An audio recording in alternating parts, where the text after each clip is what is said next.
Well, good morning. I'm Patrick Cronin from the Center for a New American Security in Washington, D.C. It's a real pleasure to be back for the second year at the Asan Institute's conference.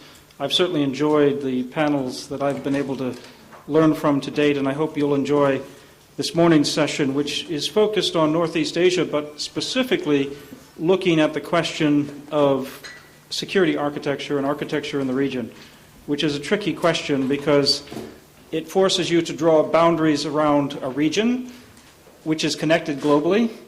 It forces you to think of security possibly in very narrow terms, just military, as opposed to broad economic globalization, issues of energy security, for instance.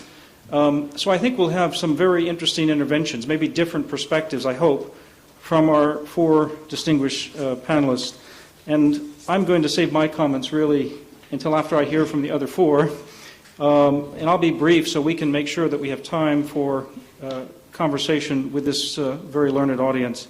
Randall Shriver, to my immediate left, is the founding partner of the Armitage International and president of Project 2049 Institute, which conducts a lot of long-range strategic analyses. Professor Soya is on the faculty of law at Keio University, professor of political science and international relations. Dr. Wang Dong is associate professor of the School of International Studies and director of the Center for Northeast Asian Strategic Studies at Peking University. And Lei Farag-Easley is a research fellow at the Asan Institute and an assistant professor here in Korea at Ewha University. So we're very lucky to have these four very different perspectives. And without further ado, I'd like to turn to Randy Shriver to offer his initial no more than 7 minutes of comments, and then we'll move right down the line. Thank you, Patrick, and I'll do my best to keep to 7 minutes. I am from Washington, so it's difficult to even clear your throat in that amount of time, but I'll do my best. Thank you, Patrick, for the invitation, and thanks to the Asan Institute for a fabulous few days. And thanks to all of you for not catching one of the early flights out of Seoul and are still here on Friday. I think there are several issues associated with this that could be addressed. There's issues associated with the why.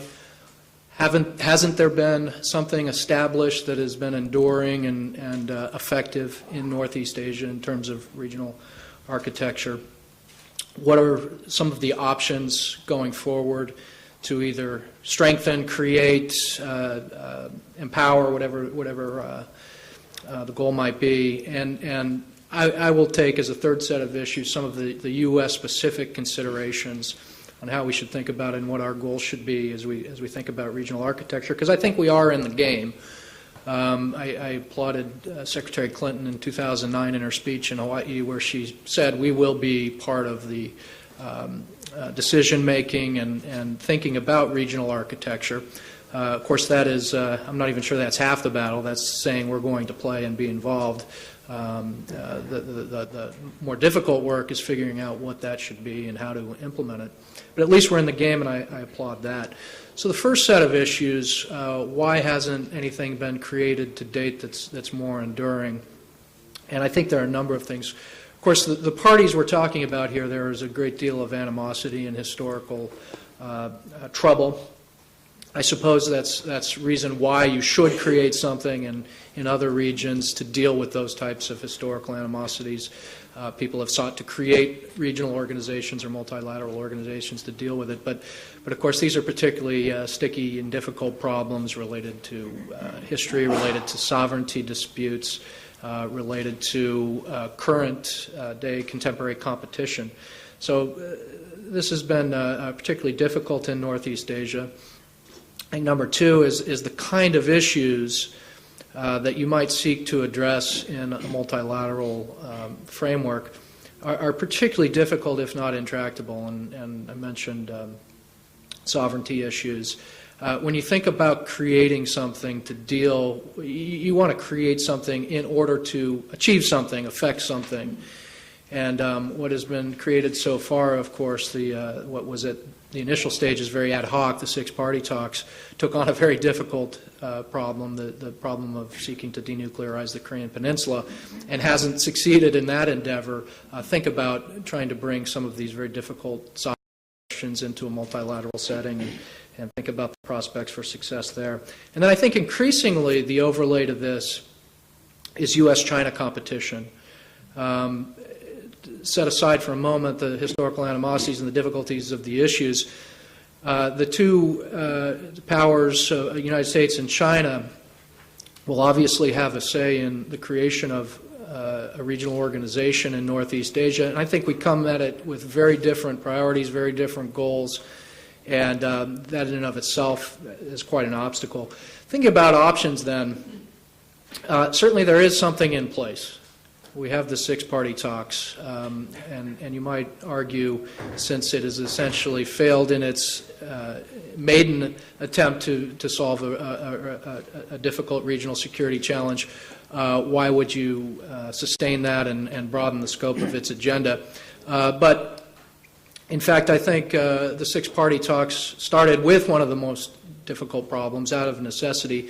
Some suggest that you could broaden the agenda, but in fact go for lower hanging fruit. You could have the six-party talks take on something like energy security or some other set of issues that, while contentious, may not be as difficult as denuclearization of the peninsula. We could use other existing multilateral organizations, but create carve-outs for Northeast Asia. Asia is, in fact, there's no loss for multilateral organizations. There's APEC, there's the ASEAN Regional Forum, there's other ad hoc gatherings. So there could be attempts to carve out time and attention for Northeast Asia security issues. We could create something new, would be another option, although from the six-party talks, I'd be a little hard-pressed to say what new forum could be created. I guess you could add Mongolia, have 7 parties, but Northeast Asia is pretty much covered by those 6 parties who are currently participants in the six-party talks, although those talks, of course, are in abeyance. Or we could continue sort of an ad hoc approach and look at minilateral gatherings in an attempt to, through trial and error, discover what could possibly be effective and what could help us achieve our security objectives. And the last set of issues, as I suggested, I'll take an American approach. What should be our goals? I don't think we need another organization that takes time and attention and energy of senior officials that cannot produce. At some point, there is a cost to sending high-level officials to APEC every year, Secretaries of State, of course, ASEAN Regional Forum. Now our President goes twice, if you include East Asia Summit. Creating something new, throwing on something new, I think is a risky proposition, given that we're already asking so much of our senior-most officials. And at some point there comes a cost, and it's particularly burdensome from the United States, given the tyranny of time and distance. So I think we should be conservative in terms of our options, and not necessarily thinking about creating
My basic feeling from a U.S. perspective is at this juncture we should still probably be looking at the ad hoc approaches and exploring what is possible through existing structures, although I think we've got plenty of data from the six-party talks to make assessments of that. But the minilateral efforts, I think, are very worthwhile. U.S., Japan, South Korea, trilateral meetings, U.S., Japan, China, and you can sort of run through the litany of minilateral talks that could be created. And I think through a series of trial and error, and of course as events happen and things happen in the region, and you're forced to deal and address problems, I think we'll discover whether or not a different approach than what we're currently experiencing is worthwhile. Randy, thanks for those initial comments. Clearly arguing that the bilateral alliances are potentially reinforcing rather than incompatible with building both minilateral, ad hoc, and other multilateral structures. But let's go to Professor Soya and get a more of a Japanese perspective maybe on the regional architecture. Thank you. Thank you very much. I don't think I can represent Japan or provide Japanese perspective, but my personal perspective. Personal perspective. As a Japanese. And, for the sake of our hopefully lively discussions, let me make very simplistic and controversial points. And I'm a mere academic, and I have no sense of responsibility for the real world. So, unlike Randy, I cannot engage in nuanced, detailed assessment and analysis of what's happening. So I want to talk about some dream, realizing that it's not going to happen in my lifetime. Well, I think today it's almost a cliche to say that we are in the middle of unprecedented historical transformation of a regional and global order. And of course, the rise of China is the central critical factor. And I think there are two sort of inconsistent trends evolving simultaneously. After the end of the Cold War, many of us thought, the era of power politics is finally over, and so-called non-traditional security issues have become more important, and I think that's still the case. And in the Asia-Pacific, for instance, there was a drive toward creating some sort of multilateral forum, and the ASEAN Regional Forum was established, and I think out of those considerations. And what that implied was Asian countries, including Japan, I should say, East Asian countries, have felt that we need to cooperate in creating some sort of a regional infrastructure out of our cooperation as we kind of muddle through a very difficult time of transition. And but at the same time, maybe more recently, the typical traditional security issues have also been on the rise. And South China Sea issue, territorial issues, set of three, Japan is involved, and those kind of things. So the trends of sort of non-traditional kind of evolution of regional order more toward non-traditional sort of style. And the regional architecture as well as global system, I think is evolving, despite the fact that another trend, which keeps reminding us of the importance of traditional security issues. And I think the internal developments of China itself entail those two divergent trends, which I talked about yesterday in the Chinese leadership session, so I will not repeat. And so everybody's confronting that, those two trends simultaneously. And the role for most of East Asian countries, before that, let me also point out another general thing, which is, I think among many, if not all, in Asian countries, dominant perception is the rise of China is somewhat inevitable. And this signifies maybe Asia, or for that matter China, getting back to normalcy in the long-term history of Asian international relations. So China at the center of Asian dynamism is a normalcy in Asia. And but here the problem is whether including some Chinese perhaps as well, East Asian countries would be happy about that, or would feel no kind of concerns. But it is the other way around. So accept China's rise, and getting back to normalcy is something which is happening. So we should be ready for that. But at the same time, there are concerns coming from that historical evolution. And so I think that's how kind of Asian countries are trying to get together to deal with this historic transformation of a regional order. And China, here, this is a very debatable point. In talking about broader Asian, system or security architecture or whatever, or community, how you locate China in this conceptual framework. I tend to say China is an independent entity, by itself. And East Asia community with China as an important member is bound to become a China-centered world of one kind or another. And I know many Chinese would say, what's wrong about that? And, but as I said, there are concerns for us. And the alternative, I think, way of looking at what might eventually evolve is East Asian regional order conceptualized and initiated by the rest of us in Asia. This is tricky to say. China would not naturally think it as encircling China, but of course it's not. With due respect to the significance of China, importance of China, and that's why and how I think term normalcy is not just a slogan. I think this is real. And East Asian order conceptualized, initiated by other East Asian countries is another way of thinking about this. And this is not to exclude nor antagonize China, of course. This is to create an East Asia among ourselves. And if China is in, this is going to be a different entity. So there could be something which the rest of us can and should do in creating peaceful and prosperous Asia. And of course, finally, this should be accepted by China, and we should accept the rise of China, and we should coexist happily forever. So that's the dream. And that's my dream. And as I said, I know it's not going to happen in my lifetime. But perhaps we can do a small thing of beginning to move that process today, and anticipating such a somewhat midterm and long-term scenario of evolution. And I think that's how in my view, that's how Japan's strategy should be explicitly, stated and made. And so common task, so Japan is part of this group. And this is simplistic, as I said at the outset.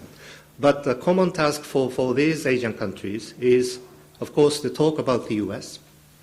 and think about the role of the U.S. jointly, and talk about China, think about China jointly, and think about and talk about U.S.-Chinese strategic relationship jointly. And so that's a natural agenda of cooperation among ourselves. And as I said, Japan should be part of that. So Japan-China strategic competition is almost nonsense to me. Because, first of all, that's not what's happening, and I don't think that's going to happen in the future. So here is a huge gap between the impression that you get from debates and discourses and statements by Japanese policymakers, politicians, and even academics. The gap between those debates may imply to you and actually what's happening. And as far as Japan's policies, where money is spent, where human resources are used. There is a huge intellectual gap there. And that needs to be filled. That's kind of sense of mission as an academic in talking about Japan in a regional context. But that's being aside. In my view, Japanese strategy should be specifically stated as such. And here, in order to deal with two divergent trends, of course, we have worries about traditional security issues. And alliance with the U.S. is very critical, of course. And this is the same for, I think, almost all East Asian countries, more or less. Maybe more for some countries, less for other countries. But U.S. as a security anchor, I think, is going to be the necessity for us to do these kind of endeavors. And but our kind of strength or strategic focus should be equally placed to the second domain, that is creating a kind of system, the architecture and process of cooperation to coexist with China.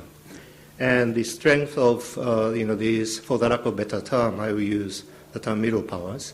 The strength of middle powers is not in the domain of playing power politics, in the domain of creating these a soft regionalism and functional cooperation, and those kind of things. And then here, actually, there are cases that may imply that these things have already started. And I would name Japan-Australia Security Joint Declaration in 2007 and AXA, which followed this declaration. This is a typical middle power security cooperation. It's about disaster relief, it's about capacity building of Southeast Asian countries, and it's about human security, it's about UN peacekeeping, and those kind of things. No elements of traditional security cooperation whatsoever. So this is not anti-China stuff at all. This is about creating something cooperative between Japan and Australia. And there is no reason that same thing could not happen between Japan and South Korea, in my view. It's a kind of similar, kind of non-traditional security cooperation. And South Korea and Australia signed more comprehensive security declaration 2 years ago, I think.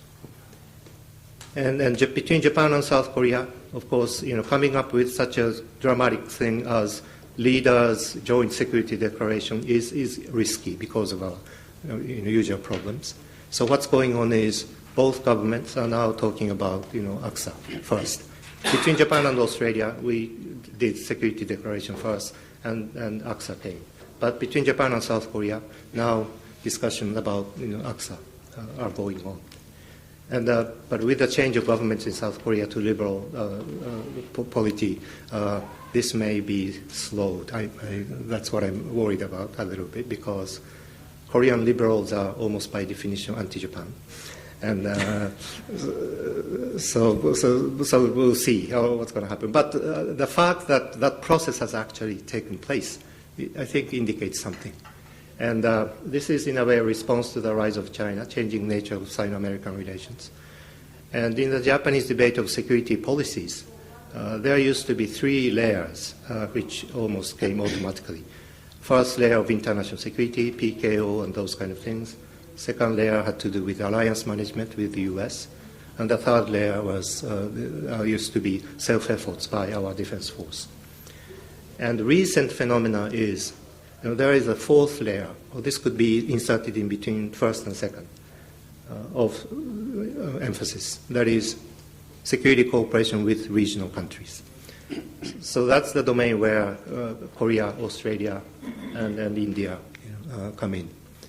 And now it's four. That has become almost standard in our formulation of security policies. And so this is actually happening.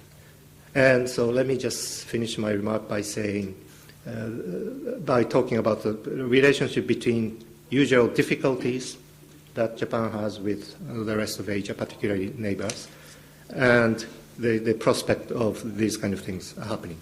I think the logic, we often argue that because of these problems, exercising these ideas would be difficult. And of course, that's a reality. That's a reality. But I think the logic is perhaps the opposite. That is, we don't really feel like cooperating with each other. Therefore, we don't mind being bothered by these difficult issues. Therefore, these issues just remain as they are. But the more we believe in the importance of cooperation, for Japan, for instance, the more we believe our relations with Korea is important. Our relation with China is important, differently in my formulation, but China is important, of course. And Korea believes Japan is important for national interests of Korea. And I think that is the case. I really believe Japan is very important for Korea. Then your approaches to difficult issues may begin to change. And I think that's how kind of intellectuals and should make their efforts in making people realize more and more the importance of our cooperation. And the more people feel like it, I think then our relation will begin to take a sort of different approaches in dealing with these different issues. And I think the trend of the history is we are moving in, for the lack of a better term again, the postmodern world, I think, even though difficult traditional issues are there. So territorial issues would be meaningless in the long term. And they are already meaningless for many Japanese whose values are, I should say, postmodern very much. But in the emotional vicious cycle, you hear different things from outspoken people. But most of young people, most of Japanese people are not interested in these issues almost at all. And so potentials are there. And I think so that if that's a long-term trend, then the more we strengthen the kind of liberal trend of international evolution and associate with China as such, and encourage China to come with us, then the significance of territorial issues will become less and less year by year. I think that's a de facto solution to this. So that's my simplistic view. And sorry, I've spoken too long, but I'm sorry. Yeah, thank you very much. Worth listening to, Professor Soya. Thank you very much. You started off by saying you were giving an impractical vision, but in fact you've given us some very practical step-by-step approaches to get to that vision, so we very much appreciate that. Professor Wong Dong is next. Thank you, Patrick. First of all, I'd like to thank Patrick and ASEAN Institute for inviting me to attend the ASEAN Plenum. It's been a wonderful experience in the past 2 days. I've learned a great deal from all the panelists and audience. When Patrick asked us to talk about Northeast Asian security architecture, then I realized that I have chosen a politically incorrect title for my remarks, which is why there is no Northeast Asian security architecture. Nevertheless, I think the question is that contrary to Southeast Asia, where the so-called ASEAN way has led to distinct regional security architecture, Northeast Asia is marked by the absence of any such arrangement. So the question is why there is no security architecture in the Northeast Asia. I think this is a very interesting and important question. In my remarks, I will briefly discuss several factors that I believe have contributed to the lack of Northeast Asian security architecture. Firstly, this is what I call it DPRK as a spoiler explanation. From this perspective, DPRK's persistent determination and to pursuing nuclear weapons in defiance of international condemnation and sanctions would be the major obstacle to any endeavor to build a sustainable and lasting security architecture in the region.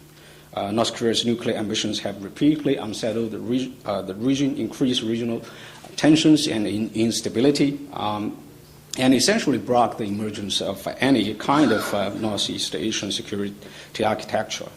Indeed, North Korea's recent failed attempt to launch a so-called satellite again proves the fragility of the security situation in the region.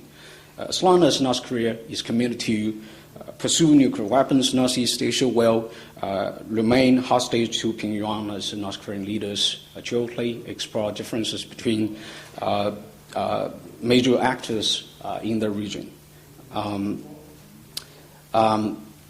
Particularly between China on the one hand, the United States on the other hand. The March 2010 Chong'an incidents became one among a series of events that contribute to the growth of strategic distrust between China and the United States, intensified security dilemma in the region, and altogether increase zero-sumness in the regional security dynamics. And consequently, the region has witnessed an increasing tendency toward the emergence of an embryonic and yet potentially perilous broad competition with China and presumably North Korea on the one hand, and the United States and its allies on the other.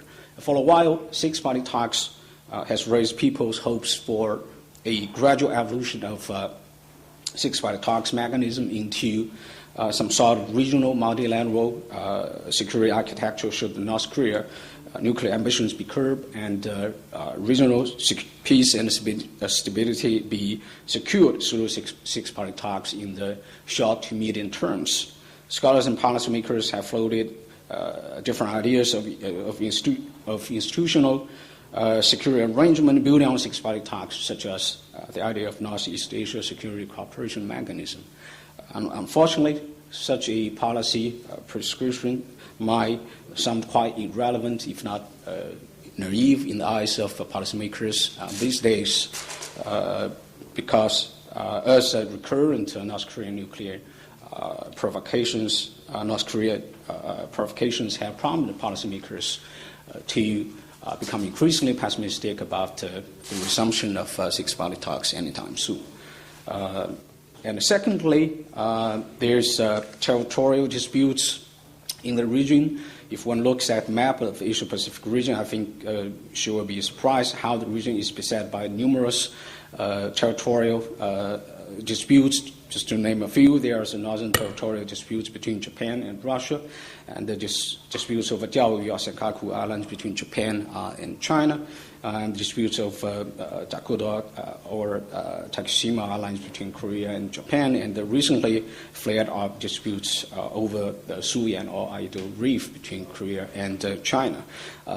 These territorial disputes have become among the most important factors that hampers effort to enhance regional security cooperation in the region. And when compounded by factors such as domestic politics, nationalism, territorial disputes have greatly held back the degree of security cooperation many regional actors can possibly achieve. And certainly, there is also rising nationalism. The rising nationalism in East Asia has been cited by many scholars and analysts as a major factor impeding on security cooperation in the region. We can observe the increasing constraint nationalism exert on the foreign policy making in regional actors such as China, Japan, and Korea. Let me just give one example. The diplomatic crisis surrounding Japan's arrest of a Chinese fishing boat captain near the Diaoyu Island last September highlighted the perils of nationalistic sentiment.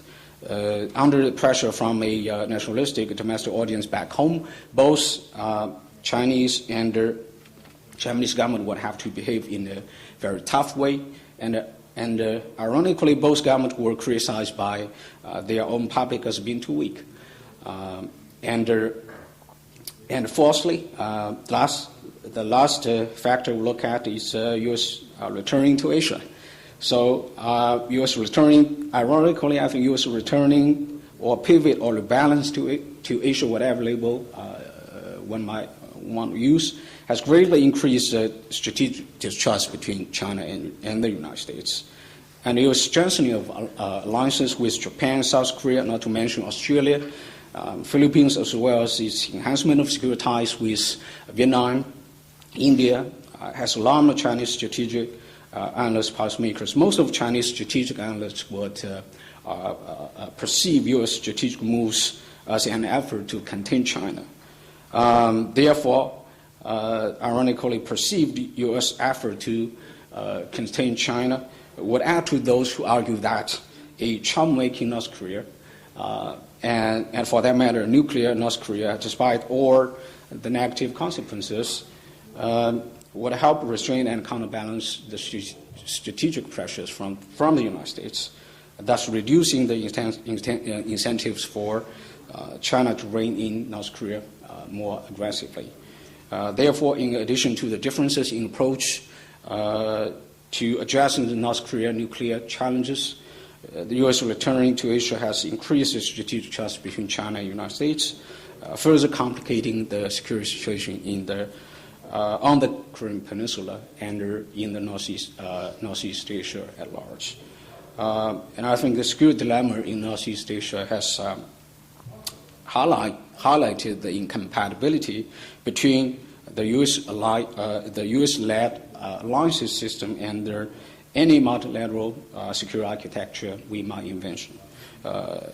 To resolve that problem and for that purpose to reduce security dilemma in the region, I think the bilateralism inherent in the U.S.-led alliance system must be reconciled with multilateralism manifest in the kind of regional security architecture that is both non-hierarchical and inclusive. And to that end, I think realist logic of balance of power must be complemented and even transcended by the logic of cooperative security. And trilateral dialogues between China, Japan, and the United States, and one between China, Korea, and the United States will be conducive to harmonize the logics of bilateralism and multilateralism, remove mutual suspicions, and build strategic trust and address the challenges and obstacles in bringing about regional peace and stability. In the long run, I think an evolution towards some kind of multilateral regional security order would also require the transformation of DPRK from a quote-unquote revisionist state to a normal state, from a state that believes nuclear weapons will drive home legitimacy and security to a state that understands that its legitimacy will ultimately come from how they can deliver economic growth and make North Korean people live a better life. So I will just stop here. Dong, thank you very much. I think you've laid it out very clearly, the concern over zero-summism, as you put it, security dilemma being accentuated by the current trends, even if there's not a consensus around your interpretation that it's incompatible with the bilateral alliances. You do offer very practical steps like these trilateral security measures that I very much agree with. Let's go to Dr. Leifer Eastley next, and then we'll open it up. Thank you so much. Let me first say what a pleasure and honor it is to be among friends and share the stage with my senior colleagues. Given our limited time, I just want to make a sort of framing provocation and then provide 3 observations on this issue of trust in the region, and then specifically 3 observations on the issue of architecture.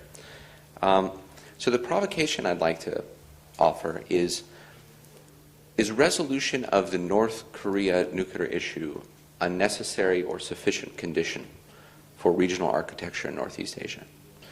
And my answer is that it's not sufficient, because many important other challenges have been brought to light by the panel already. So even if there was a miraculous solution to the North Korea problem, we still would have other obstacles to regional architecture.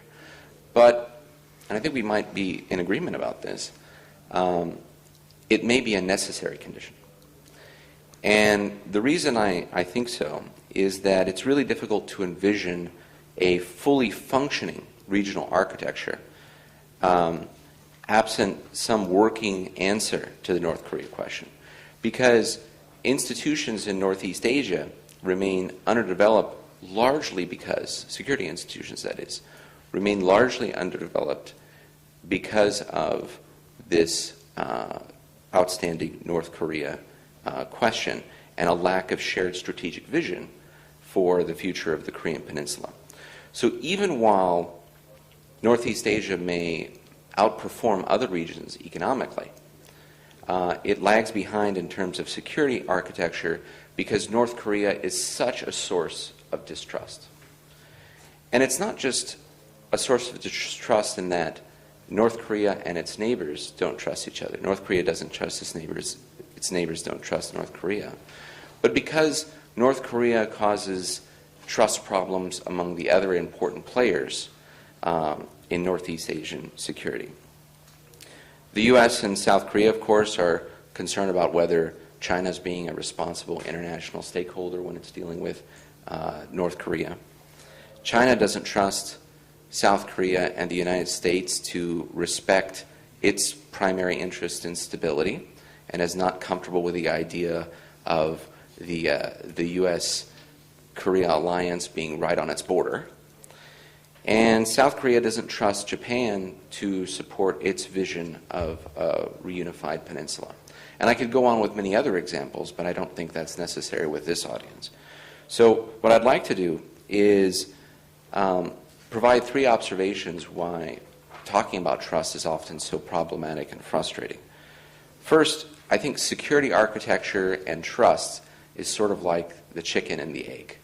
You know, you need trust to build a security architecture, you need architecture for more trust, and so what you have is this frustrating process, which is actually an interactive one involved in trust and architecture spiraling up, or in many cases spiraling downward. And second, we often hear how we need to build trust in Northeast Asia. It's a favorite political line of many politicians and diplomats and indeed academics. And the problem with it oftentimes is that it's cheap talk. And by that I mean it's sometimes just a throwaway line. It sometimes is a code word for, you really need to follow my policy, or you really need to respect my core interests. And in other cases, it's sort of a substitute for saying something more specific. So talking about trust is often an excuse, in other words, to say, well, I don't want to get into the specifics with you, so I'm going to say something vague and non-committal and evasive. So the point here is that talking about trust is far short of actually building trust.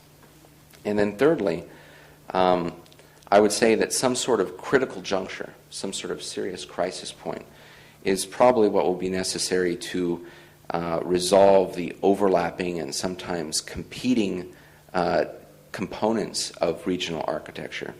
And so trust is not going to be a silver bullet.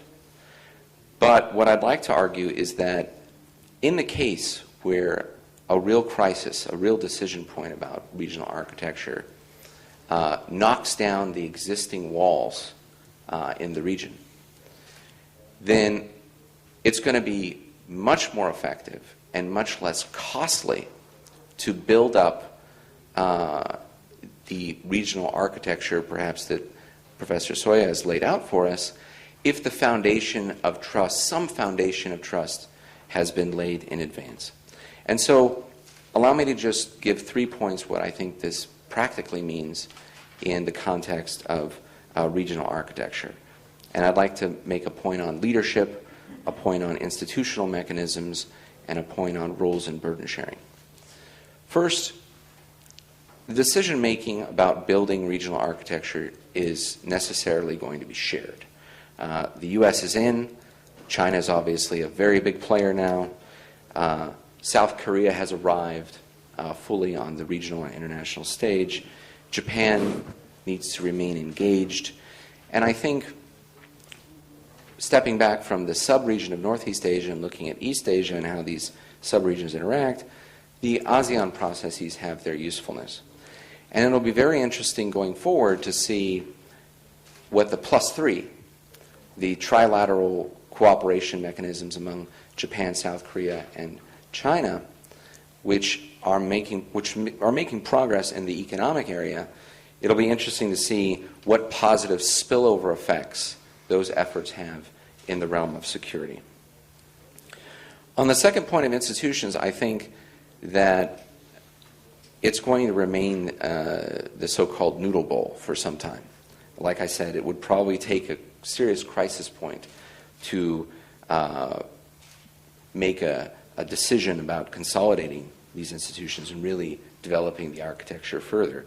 And in the meantime, the goal is, of course, to increase physical and logistical capacity to deal with the pressing transnational security issues and challenges in the region, both traditional and non-traditional. But institutions, of course, are not only about their capacity to do, but also their capacity to restrain. And in this respect, I think it's very important for the players in Northeast Asia to continue to develop the normative framework that discourages and restrains provocation, coercion, and uses of force. And then on my third point about roles and burden sharing, I would say that architecture, of course, is not only important for effectively addressing security issues, but it's important for doing so efficiently. And this is of increasing importance given that budgets are under strain. On other panels we've talked about expected defense cuts in the United States. And this obviously raises the necessity to try to increase cooperative efforts and pool resources. And on that point of regional players' contributions, I would add that Asia doesn't have the luxury. Important players in Northeast Asian security do not have the luxury of just focusing on regional architecture. These countries are global players and have to be concerned with global governance. And I think going forward, it's going to be more and more important to look at how the global architecture and global institutions are interacting with the regional level, because there's obviously not going to be some sort of fireproof firewall between the region and the international architecture, given the high degree of globalization in Northeast Asia. So let me just conclude by saying that South Korea, China, Japan, and the United States need a lot more strategic understanding about sharing the benefits of a peaceful Korean peninsula, but also sharing the costs of possible contingencies on the peninsula. And once that understanding about sharing the responsibility of both the cost and also sharing the benefits of a peaceful Korean peninsula are in place, I think regional architecture can be advanced much further. And I don't deny that developing that understanding will take time, and that sometimes dimensions of trust are perhaps just cheap talk. But memories tend to run long in Northeast Asia. So I think a real concern for trust should remain at the front of policymakers' minds when dealing with both external provocations and while they're engaging in domestic politics. And I'd be happy to elaborate on those points. I'm really looking forward to the discussion. Thank you. Leif, thank you very much for very thoughtful presentations. Do you want to ask a question already, sir? Is that? Yeah. Oh, okay. Let me just make a brief statement first, and then maybe a microphone will come your way as well. Obviously, thinking about architecture in itself suggests too much of a boundary around very complex issues. So we all look at this from different perspectives. I'm impressed, though, with how we've had 4 sophisticated presentations. Nobody sort of leapt at the bait of coming up with one pristine architecture. That's too unrealistic. But nobody shied away from the need for it, both for the reasons that, in fact, Leif just emphasized in terms of normatively, in terms of trying to fight the zero-summism that could become a bigger trend, but also to do real things that we heard from our first 2 speakers. And I'm very much in this pragmatic camp of wanting to do real things rather than create an architecture and say, wow, we've got a great architecture. We had this discussion yesterday with the Southeast Asian on ASEAN, and the aim is not to create just lots of institutions, but it's actually to get things done, whether it's normatively or whether it's dealing with real issues. So in just a very brief response from each of the 4, if I could, I want to just run down a short list, and you can just pick on any one of these issues that you think would be especially useful from your perspective to promote the norms, but also doing real things. So, regional early warning for disasters. The disaster response activity itself, that is the response, not just the early warning. A kind of regional military incidents at sea agreement. An agreement to, if North Korea, say, has a nuclear test, to actually enforce sanctions, call it targeted financial sanctions, as part of a strategy. Looking at dealing with energy security from a regional perspective, how will we help secure energy security? So I wonder if we just throw down that very practical checklist. There are many other issues. Oh, let me add one more. Cybersecurity. The United States has this week, I think, just struck some kind of an agreement with Russia. On the U.S.-China dialogue, there's been a high-level discussion about cybersecurity. To what extent could those bilateral discussions lead to some kind of sub-regional discussion on cybersecurity where every country in this region has a strong interest? If I could just go down the line here and get a brief response, and then we'll go back to the audience for questions. Well, there's a presumption there that you do want a multilateral regional organization to do something, which I'm not convinced that is what we should be pursuing right now. But I think the only hope of doing something, as you suggest in your question, is starting with the so-called low-hanging fruit of the more benign, and I think that would probably be the early warning disaster relief question. I could go through each one of the other ones and analyze why I think it would be very problematic to start with those issues. So maybe you start with the most benign and something that I think there could be consensus on, early warning disaster and disaster response, and then perhaps introduce other issues as you go. Randy, thank you. Professor Soya. Well, it's hard. These four are different from each other, I think, in nature.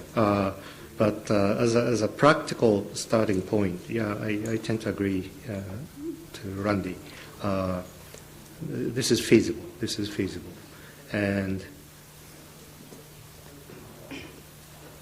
But the next, maybe the second, military incident on the sea, that is terribly important, I think, because this could be a trigger of something unexpected. And so this is a tremendous value, but feasibility may be a little bit problematic. Thank you. Don? Thanks, Patrick. I think you just laid out very practical measures toward building the kind of security, regional security architecture we have been discussing about. I think they are different. The four measures you just laid out, they actually, it seems to me they are different in terms of their degree, or in the ladder of sort of the spectrum of different, from the non-traditional security issues to more traditional challenges. So I think going back to the point that Leif just brought about, I think to build trust, and which is a sort of cornerstone for any kind of regional security architecture to build upon. And I think a good way is to begin with small steps. So I believe that the first measure you brought would be the most practical as compared to others, and the most sort of the easiest to begin with. And then moved energy security, and I was in a panel yesterday about oil in Middle East, and one of the panelists, Mr. Herger, he really enlightened me about the so-called myth about security, energy security. We do have some misconception and misunderstanding of what really energy security is about. So any kind of multilateral, sub-regional dialogue about that, even begin with track 2 ones, I think will be very helpful, just to reduce the kind of unnecessary fears and anxiety about driving states to trying to grab whatever the control they have on the oil fields or supply routes. So energy security, I think, I will consider the second most practical measure to begin with. Well, cyber security a little bit more sensitive, but still, as you mentioned, we have picked up this issue, and there are discussions undergoing right now. So the most sensitive and seems to me, relatively speaking, difficult one will be the regional military incidents at sea agreement. But even this one, I think, is still there is some way we can sort of break the wall, so to speak. We can begin with military exchanges, or even disaster reliefs, or rescue and relief missions, joint exercise involving militaries, sort of begin with the steps and gradually build trust along the way. So I'm a optimist, person. So I tend to think that the all four measures you lay out are quite promising. We need more optimists. Leif? Okay. Each of these functional areas is of critical importance, but I'll give an example just on the target of financial sanctions one. So I ended my remarks talking about the importance of trust, of course, but also the interaction of the global and the regional architectures.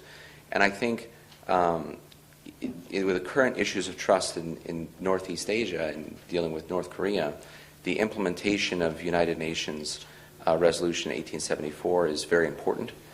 And I think that having a good working level of trust among Beijing, Seoul, Washington, Tokyo, and others is extremely important. And I think that if Beijing were to decide, for example, to punish the Chinese companies that may have been involved, say, in sending the mobile missile launcher parts to North Korea, I think that would be a very good signal on the part of Beijing in order to restore confidence.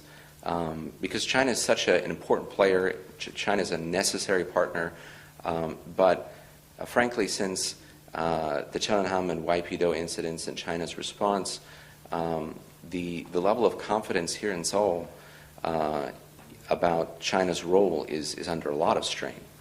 And in Washington, I think China's role internationally, globally as a responsible stakeholder, has had some added question marks put to it because of the recent interactions observed between Beijing and Pyongyang.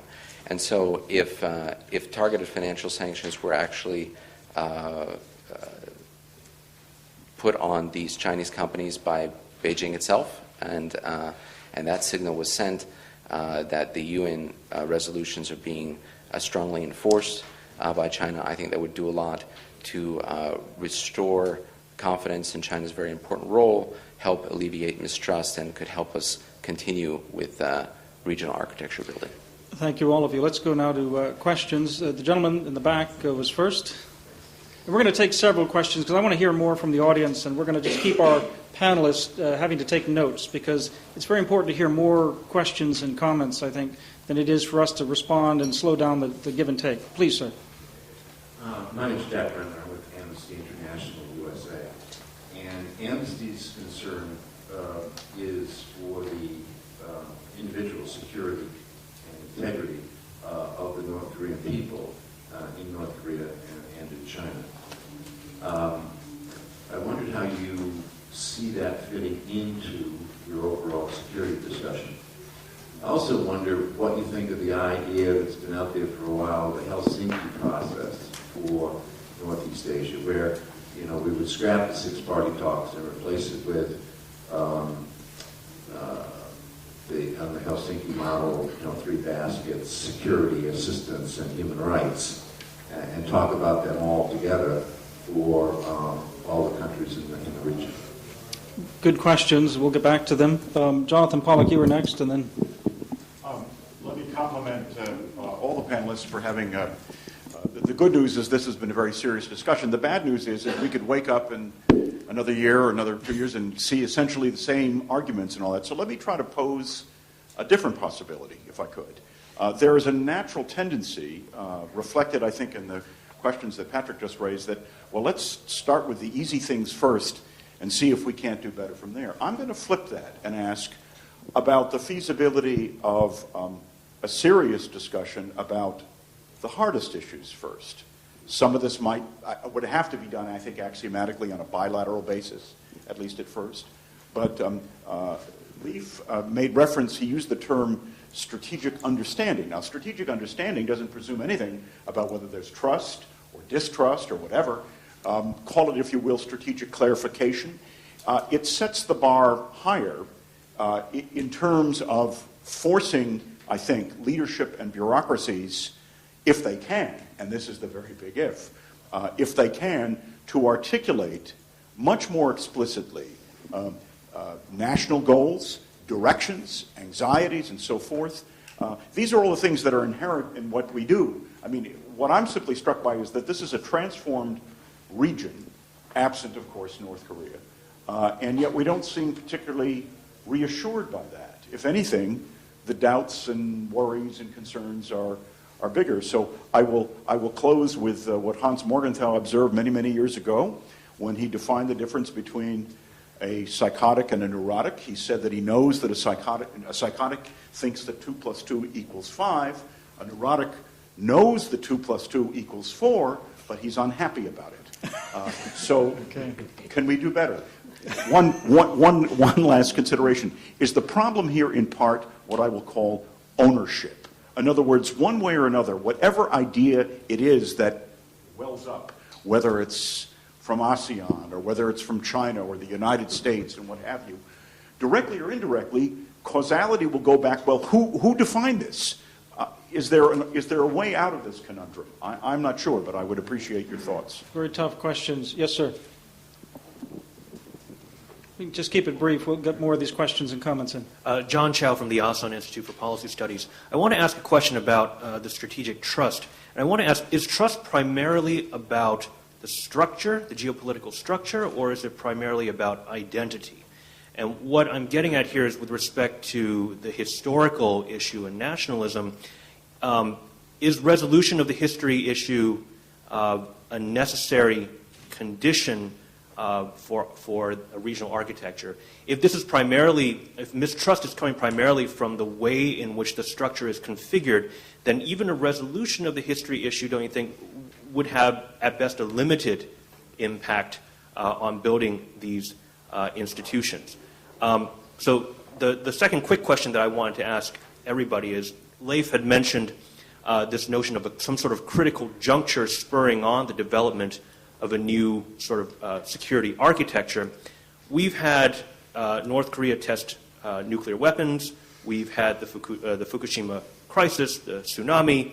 What would it take? What kind of crisis would it take to spur this on? A conflagration in the South China Sea, a conflict over Taiwan. So I'd be curious to know what you think, what kind of crisis. Yeah, be careful what you wish for on that. Yes, ma'am. Yes, right in front. Thank you for such a wonderful discussions. I'm from Ewha Women's University and focusing on international relations studies. Well, I have several questions, but then first of all, as far as I have studied at school, well, I have studied that in order to build security community, there are two stipulations. First, share democratic norms among the among regions. And second is that a strong leader with democracy is necessary. But nobody has actually mentioned about any necessity of political transformation in China. So I wanted to ask some kind of opinions about that. And the second is, well, I have heard about this Beijing consensus, which is contrast to the Washington consensus that Asian countries share uniquely. So I wanted to ask some opinion whether there is really something called Beijing consensus in this region. We're getting quite a list, but I do want to still take more questions. Yes, sir, over here next. And then. I'd like to continue this trend of asking about the normative framework and democracy, but also human rights. The word did not come up among any of the panelists, or the phrase, and I was curious about that because, Asia is the only region in the world without a regional human rights mechanism. Those mechanisms have actually worked quite well in some cases in the Americas, certainly in Europe, to proactively avoid disputes from escalating and becoming tougher. And now with the new ASEAN human rights mechanism coming in, can human rights, in addition to democracy, be a more explicit framework? You even see, some high-level dialogues, even within China, on human rights. So that's my question. Good question. Yes, sir, over here. Then we'll take one more.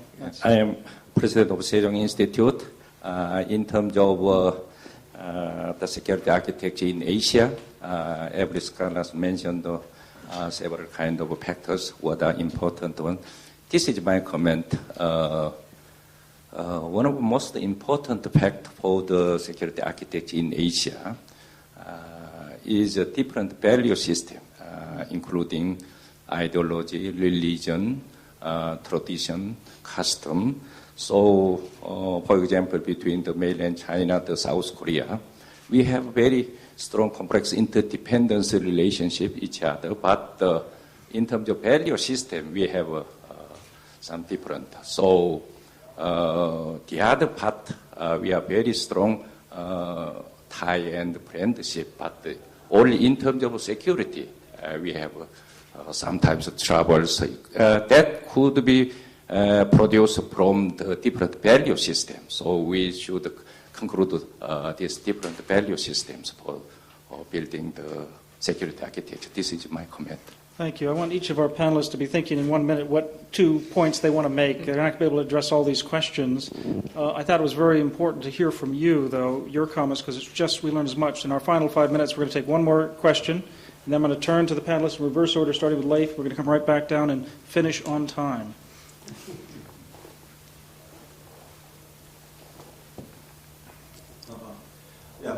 My question is about the norms and values thing. It's just a very quick question to Randy.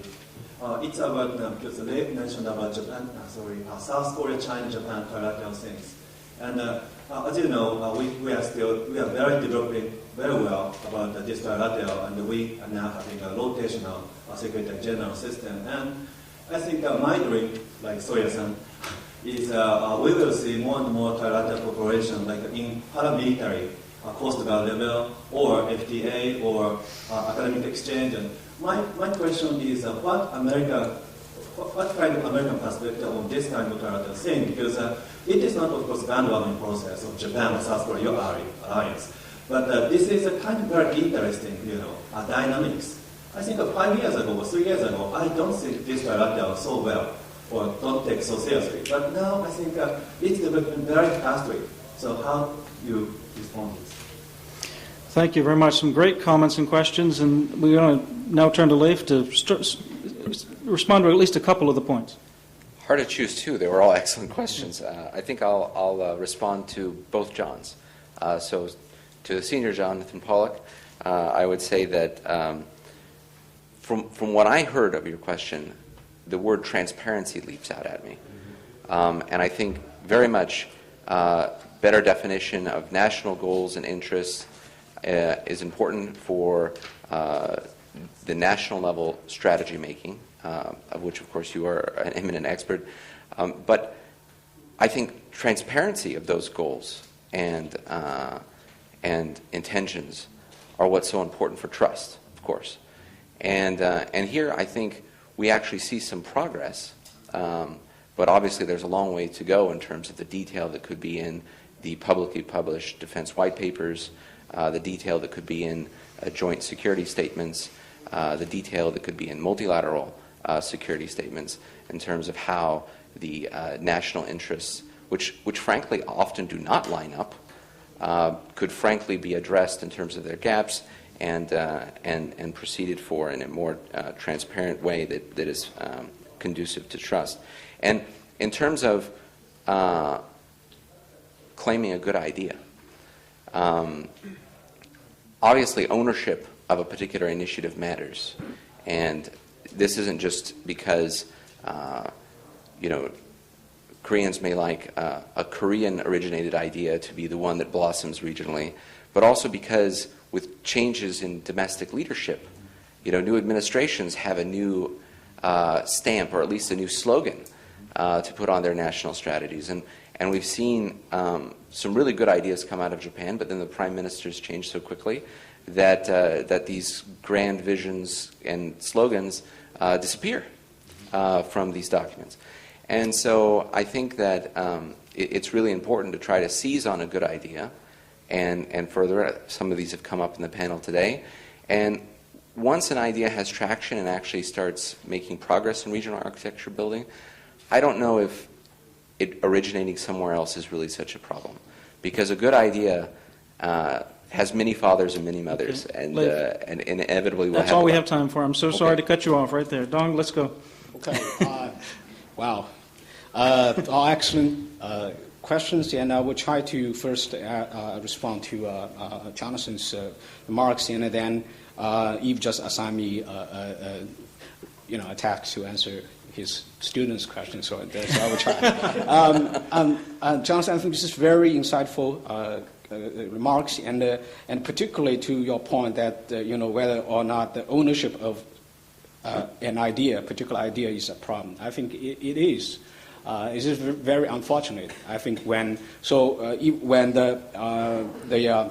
Japanese leaders put forward this idea of East Asian community, and then instantly the Chinese interpretation would be, well, there must be some harbor intention wanted to, to sort of prop up the Japanese position in the regional order, and then that means a relatively decline of a Chinese position or exclusion of China, and for the same happens between China and the United States.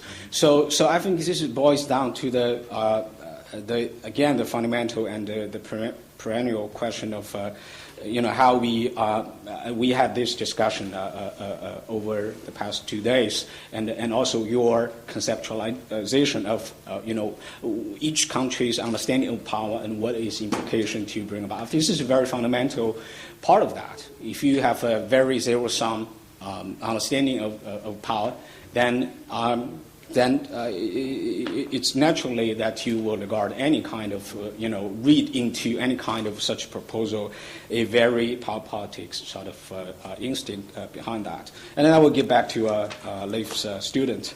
I want to say that, the fact that your professor talked about democracy as a necessary condition in the class, but, not at the conference, that means a lot to you.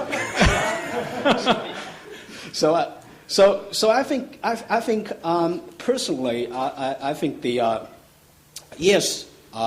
idea of security community actually is a lot more complicated than the idea of security architecture. It's several ladders above, and it takes a lot more than what we are discussing today to achieve that. And yes, shared norms certainly will be very important. But personally, I really have some doubt about whether or not we have to sort of bring this label, democracy or this factor into the discussion, because the one danger of that will be unnecessarily sort of bring the complexity, complicate this process by again creating a ideological divide. I think that is oftentimes might not be very helpful. I'm sorry to be draconian on the time. We're out of time, so I'm sorry. Sure. Yoshihide-san, we just need to get a thought from you and Randy, and then we're going to wrap this up. Okay. I'm afraid Jonathan's point is so popular, ownership question, and I have a somewhat different view to this. I think it's true that whenever each leader of Asian countries propose something about regionalism, it, I think, without exception, comes as an expression of national strategy. When Japanese leaders talk about it, it's a Japanese policy, and when Korean leaders talk about it, it's a Korean policy. And so I think the ownership should turn into joint ownership. If we are serious about talking about regional, so in proposing these ideas, there should be efforts to make this joint ownership. So that's how I think epistemic community can play a role and eventually lead up to the leaders.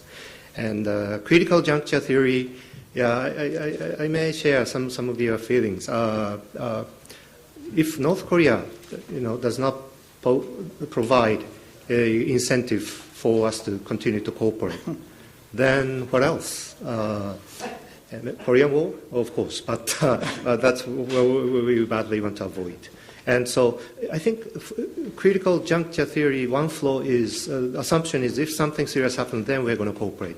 But I don't think so.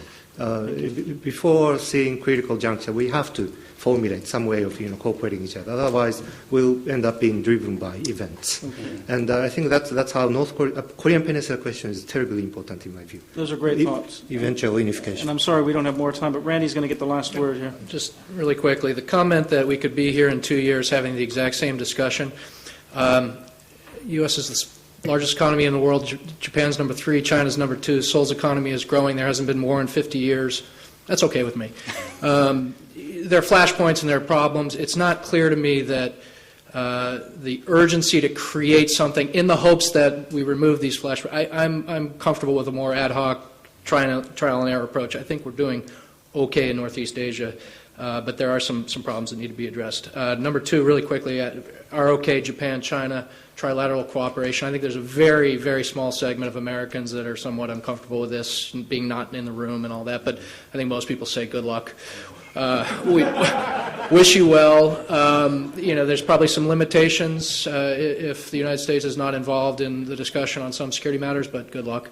I think it's important that somebody talk about human rights because it came up several times, and I'm probably the most damaged having participated in U.S.-China human rights dialogues over a number of years. But I think it's very worthy, and it's something that I think could help develop broader support beyond just political elites for a multilateral forum. This is something that is quite appealing to people in a number of countries, China notwithstanding. I mean, that is the trick, though. How do you bring China into it in ways that they're at least willing to stick a toe in and start the conversation? If you have ideas, I'm all for it. We're out of time, but please join me in thanking this panel.